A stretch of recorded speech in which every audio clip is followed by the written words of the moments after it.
Si tots content de poser pregir en tant que bien, pas en tant que président, en tant que représentant du comité de tradition. Et le bien capitaux de renverser l'ordre, perché alla fin della fiera Carlo, quand la proposum de pregir après, la gli fran raison. Creio che sempre si intende voler, cioè, io voleia pour représenter la fermeture de la boucle de tout ce discours. Ce que voglio dire, bon, mon intervention est dessus les origines de Dictionio, dans le sens, elle a l'idée qui est venue à l'esprit en fier, un peu, quand l'on est devenu à Prégi, en proposant une réflexion sur le flambeau comme incubateur du dictionnaire du patois. Dans le sens que le flambeau est tout le lieu culturel où émotionnel et Raymond Vautrin l'ont pu se rencontrer et commencer à penser il dictionnaire. Et là, une réflexion que fait un historien, un sens qui est capable de faire. Et voilà lire en français. En 1960, dans le numéro 1 de la 7e année du Flambeau, celui-ci, qui en réalité était une nouvelle parution après la longue parenthèse imposée par des questions liées aux affrontements politiques de l'époque de la revue, qui avait dû interrompre sa publication en 1953, Aimé Chenal publiait notre programme, c'est-à-dire celui de la revue qui reprenait les publications. Parmi les points du dit programme était indiqué, je cite, de conduire des études de transcription de notre patois de façon à rendre exactement les nuances de la prononciation, et cela dans le secteur spécifique de la recherche intellectuelle et culturelle, où cette nouvelle publication voudrait agir, la référence était au Flambeau naturellement, agir en profondeur, sans jamais perdre de vue la sauvegarde de nos intérêts linguistiques et le renforcement de l'unité spirituelle de notre ethnie. Je crois pouvoir affirmer sans crainte de démenti que l'origine du nouveau dictionnaire de patois valdôtain est déjà contenue dans ces paroles. Au moment même de la renaissance du Flambeau, le Flambeau se présente comme le lieu culturel de la réflexion sur la langue, à l'intérieur d'un plus général effort constructif dont la vallée d'Aoste nécessitait pour sauver son particularisme et en témoigner dans l'Europe de demain. Là aussi, c'est une citation. 3 éléments ressortent ainsi de cette page de Chenal. Un élément technique, écrire le patois dans la forme la plus apte à favoriser sa bonne prononciation, donc son emploi dans la vie quotidienne. Un élément opérationnel, agir pour construire et non seulement pour maintenir la culture valdôtaine, étant les deux attitudes bien différentes au point de vue des résultats désirés. Si je veux construire, je regarde l'avenir. Si je dois seulement maintenir, je reste figé dans le passé.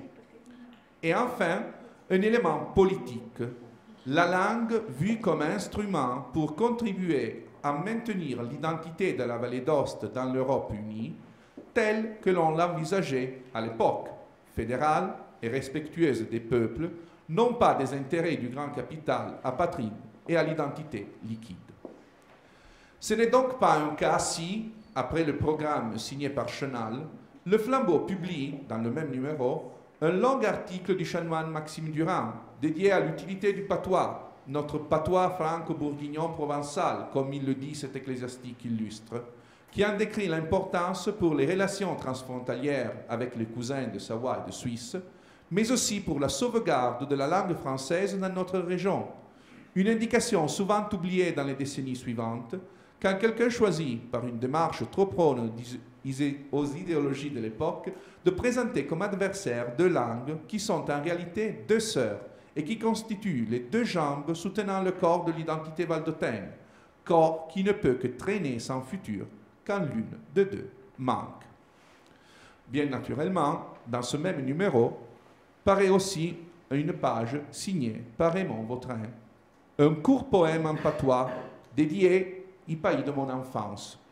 Premier témoignage d'une production qui sut réunir la sensibilité du poète, la verve de l'auteur de théâtre, le humour de ses contes des enfants et des enfants, et la précision, seulement à l'apparence aride, du chercheur scientifique, car ce furent lui et Aimé Chenal à rédiger le nouveau dictionnaire du patois valdôtain qui réunit les trois éléments décrits ci-dessous. Orthographe et prononciation du patois, promotion de la langue par cet instrument, promotion de l'identité régionale face à l'Europe. Tout cela, il est bien de le rappeler, qu'allait rend plus méritoire l'œuvre d'Aimé et de Raymond, dans un moment où il n'existait pas encore le Centre, le Brel, l'assessorat à la culture et bien d'autres institutions ou initiatives qui pouvaient soutenir l'action pour la promotion du patois. À ce point, je pourrais me taire, convaincu d'avoir démontré comment le flambeau ce fut l'espace où des hommes animés par un grand amour pour la vallée d'Aoste et sa culture se rencontrèrent et unirent leurs efforts pour rendre concret un programme qui, depuis 1960, avait été clairement énoncé et qui les poussait à agir.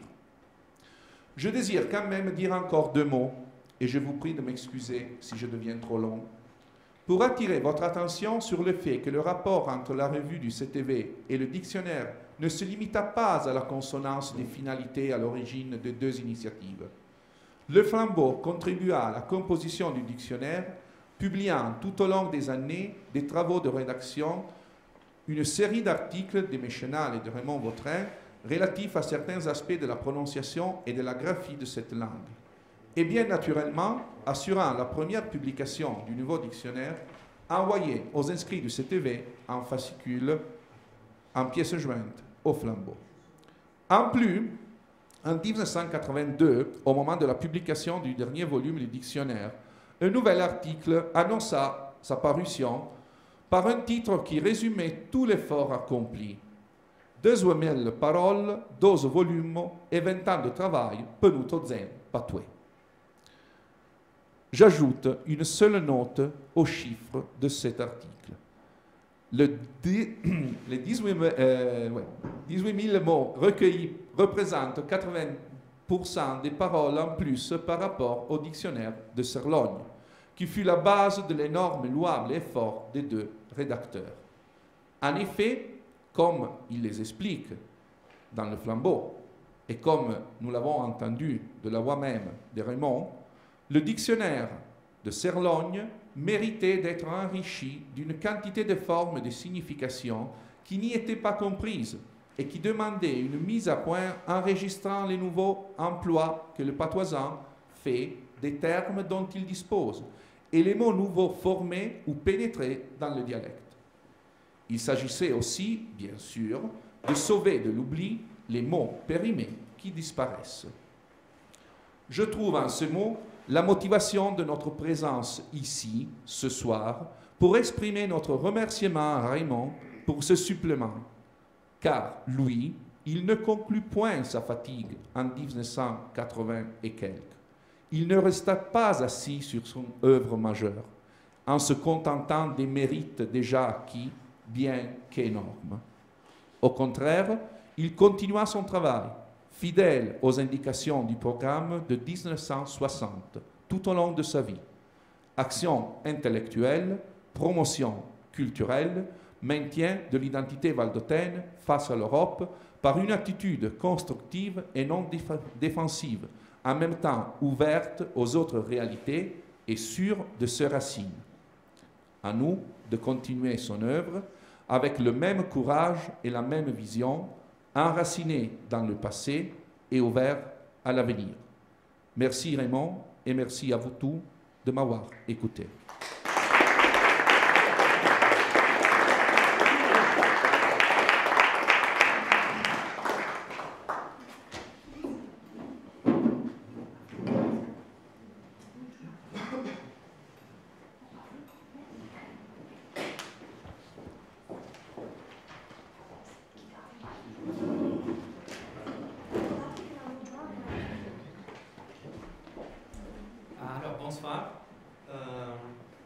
vous le savez, peut-être j'ai eu la chance de lire en avant-première ce supplément et j'ai eu aussi la grande opportunité de co-signer avec Christiane une petite introduction à ce volume qui s'appelle Vision de la langue dans le nouveau dictionnaire de patois valdôtain.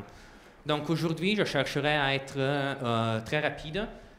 J'aimerais vous dire quelques mots par rapport à la graphie, bien évidemment, et j'aimerais aussi vous dire quelque chose par rapport à l'approche, on peut l'appeler en quelque sorte ethnolinguistique, que nous retrouvons dans l'œuvre de Chenal et de Vautrin. Mais en particulier, j'aimerais commencer avec quelques souvenirs. J'ai déjà eu l'opportunité d'échanger avec la famille de Raymond. Et je me souviens que la première fois que j'ai rencontré Raymond, c'était en 2003. J'avais fait des petites collectes sur les récits de croyances. J'avais fait une première transcription en franco-provençal. Et on peut dire que Raymond m'avait bien accueilli chez lui pour me donner des principes d'orthographe ou de graphie. Donc c'est là que nous nous sommes rencontrés pour la première fois, dans sa maison à Hoste. Et seulement quelques années plus tard, dans le cadre des longues discussions qui avaient animé le milieu intellectuel des patoisans de la vallée d'Ost, nous nous sommes retrouvés. Nous nous sommes retrouvés encore une fois pour discuter de graphie avec un S, donc de graphie au pluriel. Et nous nous sommes retrouvés dans un haut lieu de la langue, c'est Machabi. J'étais avec, je reconnais Diego, j'ai vu Livio quelque part, il y avait plusieurs personnes et nous nous sommes retrouvés pour discuter de graphie, bien évidemment. Et c'est dans ce contexte qui s'est développé une volonté de vouloir former un groupe qui s'appelle les Amis du patois et de la langue française, qui apporta en 2009 et à l'édition d'une première édition de ce livre, le français en Vallée d'Ost, les raisons d'une présence séculaire, et en quelque sorte, il sera réédité en 2011. C'est un livre très intéressant car, comme a dit, je crois, que je ne vois plus... Ah oui, voilà. Voilà, pardon. Non, mais j'ai l'habitude, dès la première, dès l'école primaire, je disais toujours « tu es long au fond », et alors je me cache. Le franco-provençal et le français sont les deux jambes, mais sur lesquelles repose la culture, et on peut rajouter l'identité valdôtaine. Et en quelque sorte, c'est dans ce contexte que Raymond a toujours travaillé. Il a travaillé, il a continué à travailler et il était bien conscient de l'évolution qui s'était en train d'opérer dans le contexte linguistique, culturel et identitaire de la vallée d'Ost. Il était bien conscient car en 2002, il édite sous sa propre presse, donc comme Jean-Baptiste Serlogne, il éditait les premières éditions de ses textes et avec sa propre imprimante en quelque sorte. Et il nous parle de l'état du patois au début du 3e millénaire. C'est un texte très intéressant où il se rend compte que l'emploi du franco-provençal il est toujours plus marginalisé. Il y a eu un recul progressif, mais très considérable dans son emploi auprès des nouvelles générations.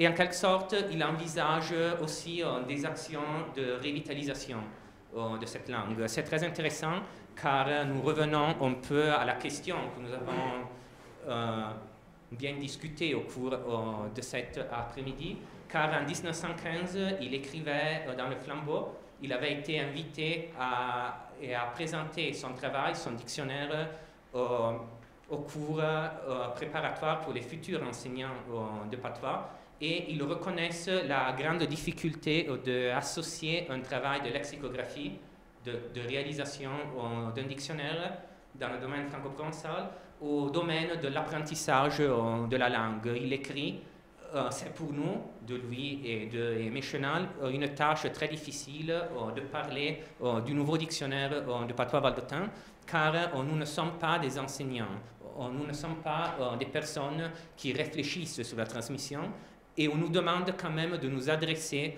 à des personnes qui veulent devenir des transmetteurs. Après cette petite introduction, vu que le temps passe très rapidement, je voulais seulement vous dire quelque chose sur la graphie. Dans la graphie, il démontre toujours ce lien très étroit avec la langue française.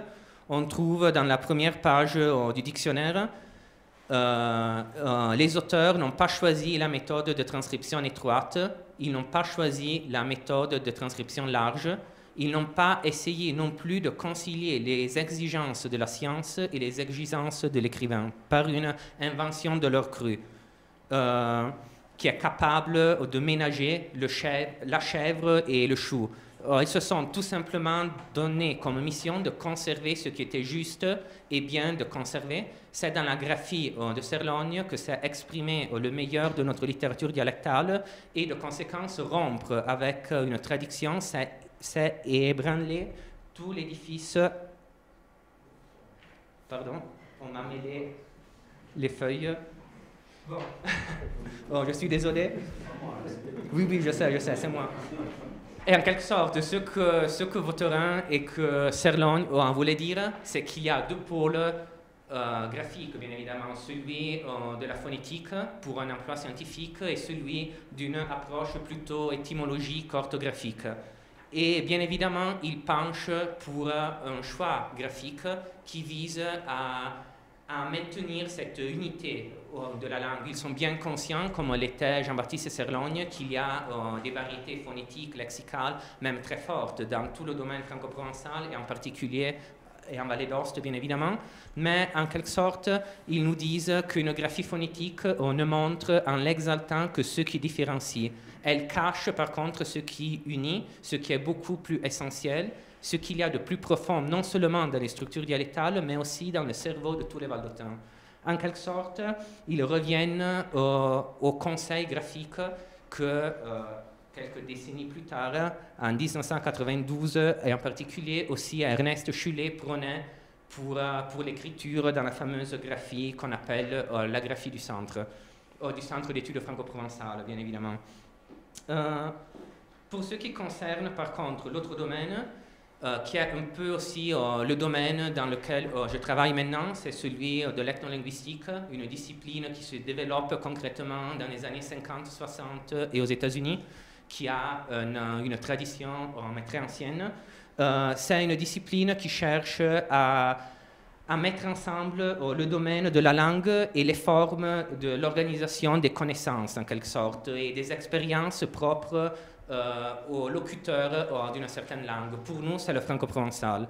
En particulier, il faut mettre en évidence que chaque langue ordonne de façon différente le monde, et elle représente une partition sémantique particulière de cette réalité. En quelque sorte, chaque langue, elle devient donc un mouvement qui amène un système de connaissances. Un système de connaissances particulier et unique qui permet bien évidemment aux locuteurs de pouvoir observer la réalité extérieure, ce qui nous entoure.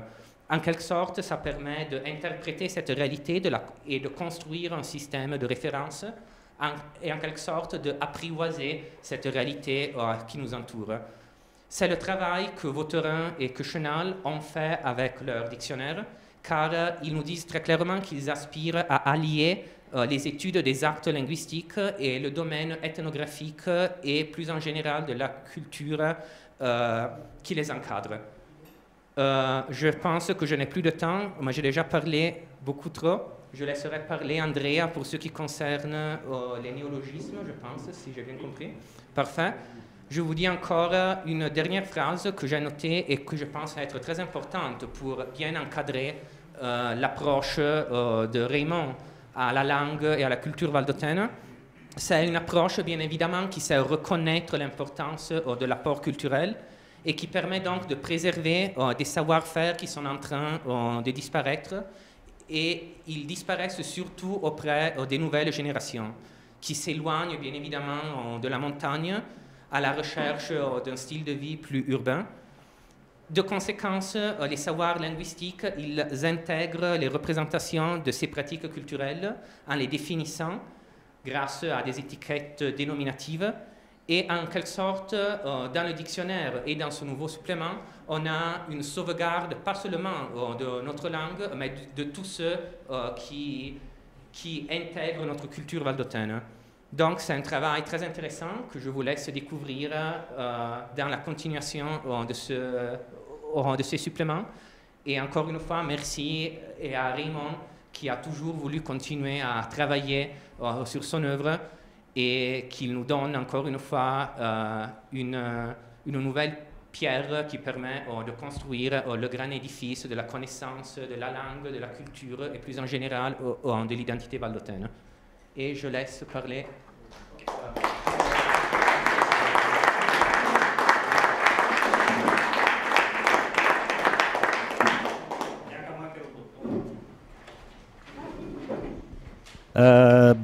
Bonsoir, mesdames et messieurs. Alors, justement,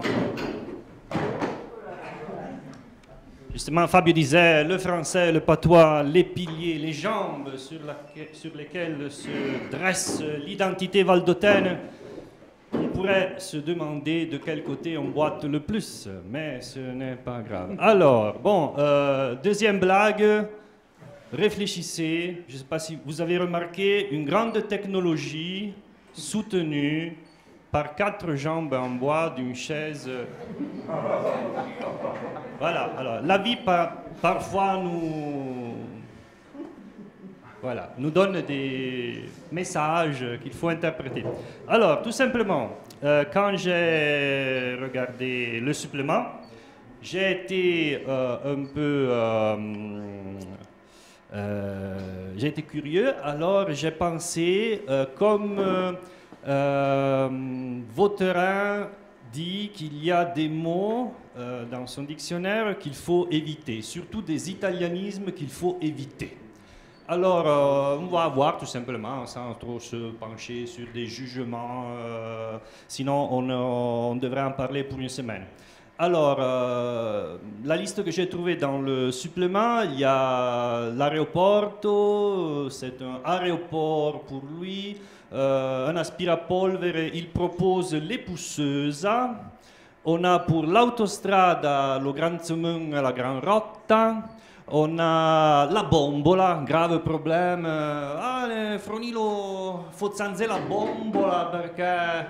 On verra après quelles sont aussi les autres propositions de d'autres dictionnaires. La cabinovia, la boîte à filles. Qui n'a jamais prononcé cette phrase? D'ailleurs, prenne la boîte à filles per la Isiski. Carciofo, grave problème pour qui fait de la cuisine. Je connais des Valdôtains qui ne mangent pas du carciofo parce qu'on ne peut pas le prononcer. Un CD-ROM, ah oui, c'est du régime incroyable. Chiocciola, ça m'a fait penser aussi avec Daniel dans le temps, on avait un peu entamé cette question des néologismes. Le acerchia, l'allemand, à l'époque il y avait aussi l'allemasula, Justin.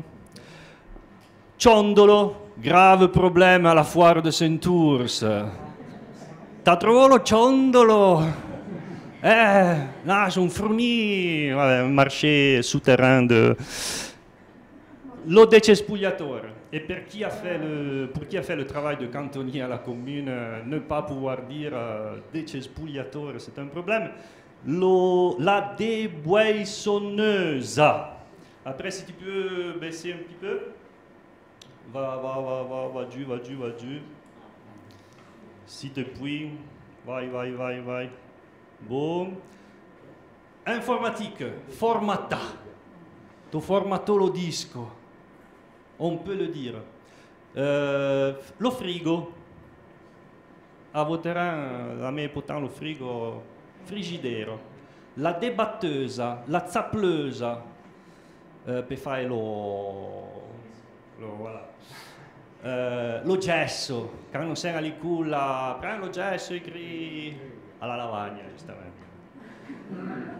E après, allora, lo girello, lo viondoletto, lo kiwi, e après che in italiano si dice lo kiwi, pensiamo un po', e con in Calabria, pare che in Calabria il y a lo kiwi, donc c'est un poste.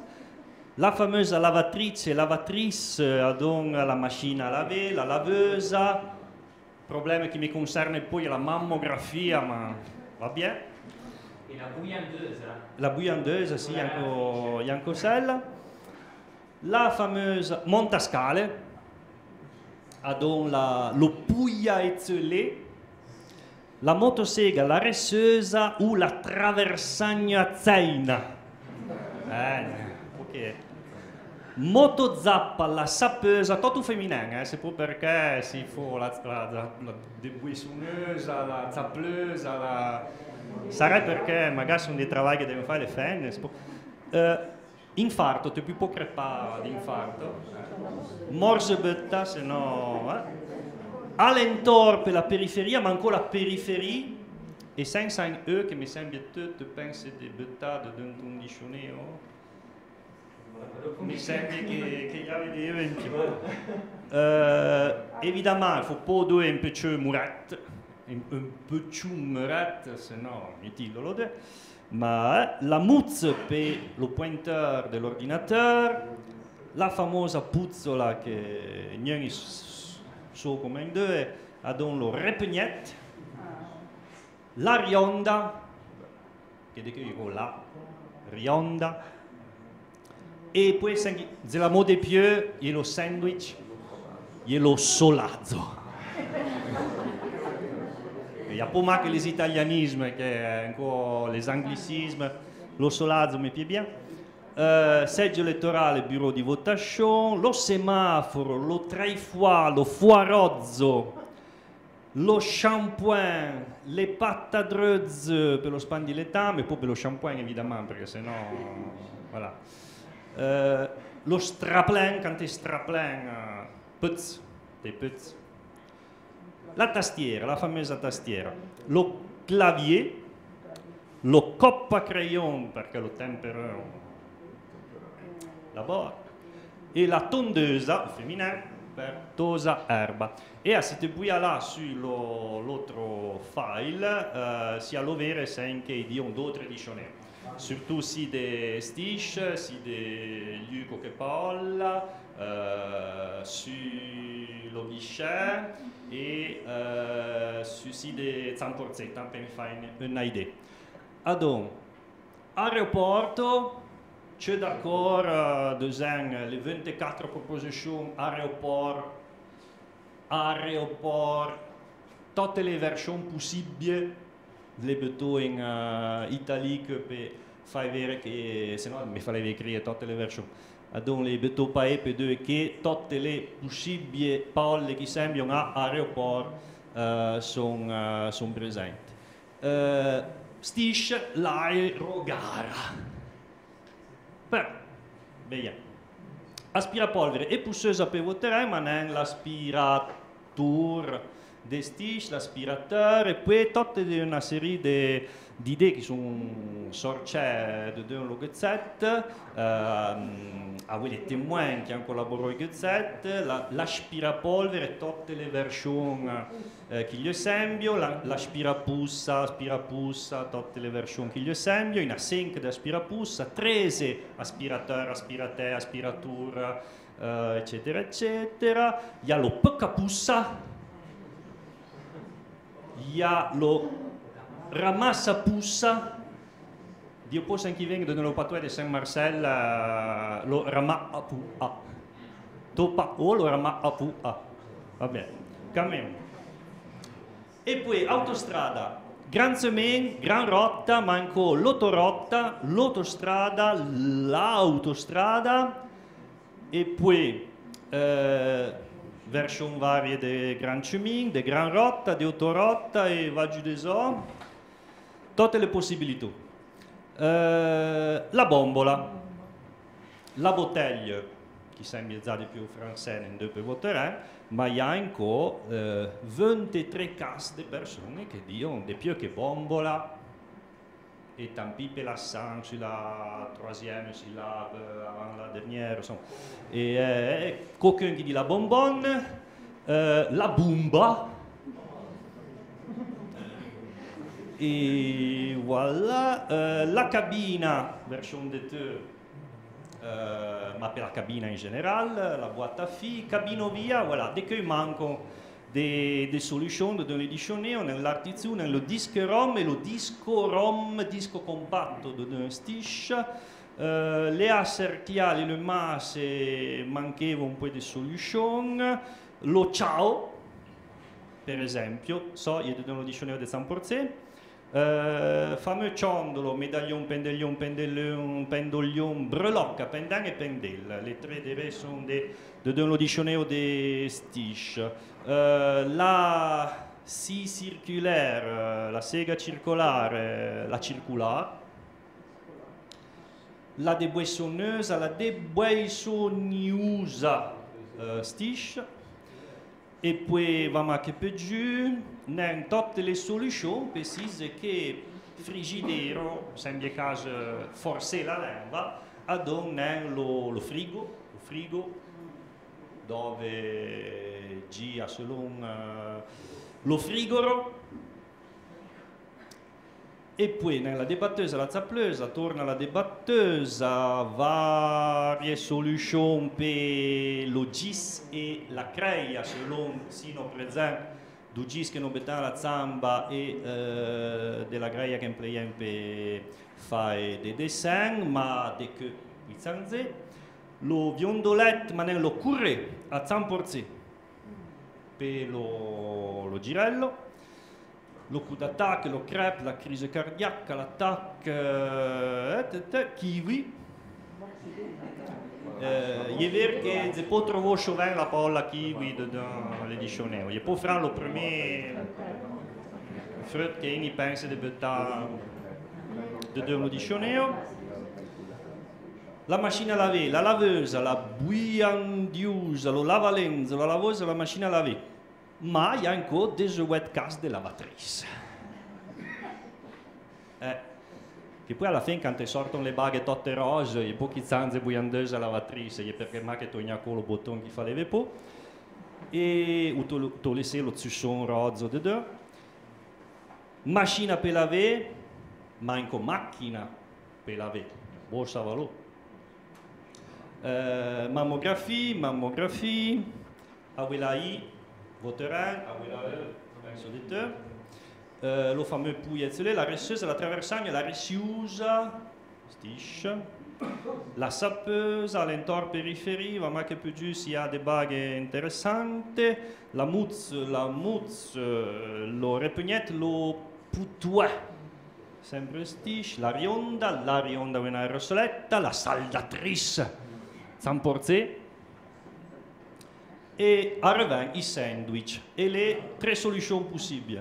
Lo solazzo de voterin, lo sandwich che non conosciamo e version stiche l'entrepan. Le burro di votation, lo foirozzo, lo trefois, lo foirozzo, lo shampoing, le patatezze, la femiusa, lo trainì, entro. Possibile? No.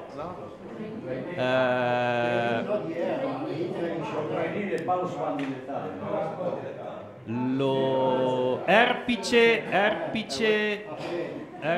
spandilettante. E giustamente chi capite quando qualcuno tira fuori sotto parole che in ha chi dice ma no, io non trabaga, ma no, io non trabaga. È assolutamente normale. Clavier, la teleferica, lo coppa crayon e lo coppa crayon all'imazzo probabilmente du taglio crayon e la tondeuse pelotosa erba.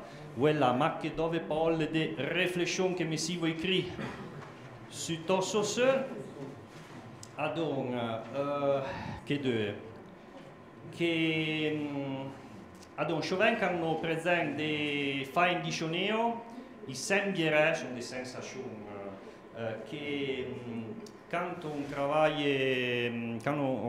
travaille sur un patois local, on refuse presque de mettre des mots modernes.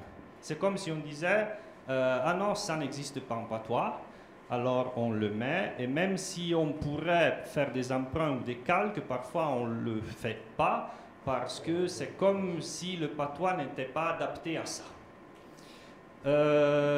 Alors, c'est vrai que peut-être, souvent les dictionnaires donnent une idée du passé de la société, mais pas du futur et parfois même presque pas du présent.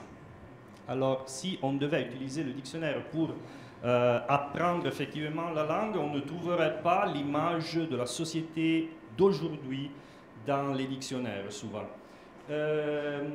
Parfois même, c'est une impression aussi, pour ces langues qui sont des langues en danger, on cherche soit quand on pense à une version plus locale, et aussi quand on pense à une version plus super dialectale, si on veut, c'est comme si on cherchait d'être différent des autres.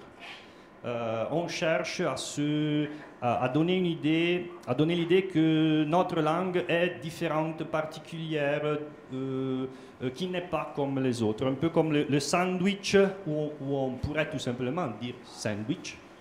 Mais non, il faut inventer quelque chose, lo solazzo, l'entrepang, quelque chose qui est différent et qui limiterait en théorie la compréhension plutôt que la rendre plus facile. Et voilà, je dirais que on peut s'arrêter là et on verra après qu'est-ce que ça donne, une réflexion plus profonde sur ça. Tu veux conclure, Christiane? Oui, alors, résultat du quiz, messieurs. Poi adesso vedremo da Cristian la velocità e Dio magari non osare éterner, rester un pas les habili bien tard. Vous dire, quel est le résultat? Donc, la personne qui a eu le plus de points l'a fait 4 points. Bravo. Elle est Sylvana Denarier.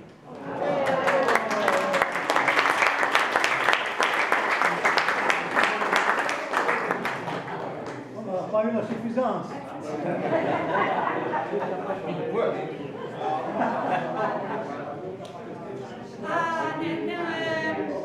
Si tu hai fatto maladroit perché fate le combinazioni di traje, ma Ah ouais, cominciamo prima, glielo può. C'est un comme la vicula. Alors, le second, un qui a fait 3 points, et le Raphaël Maître. Donc, la lexicographie l'a fait prendre 4 points.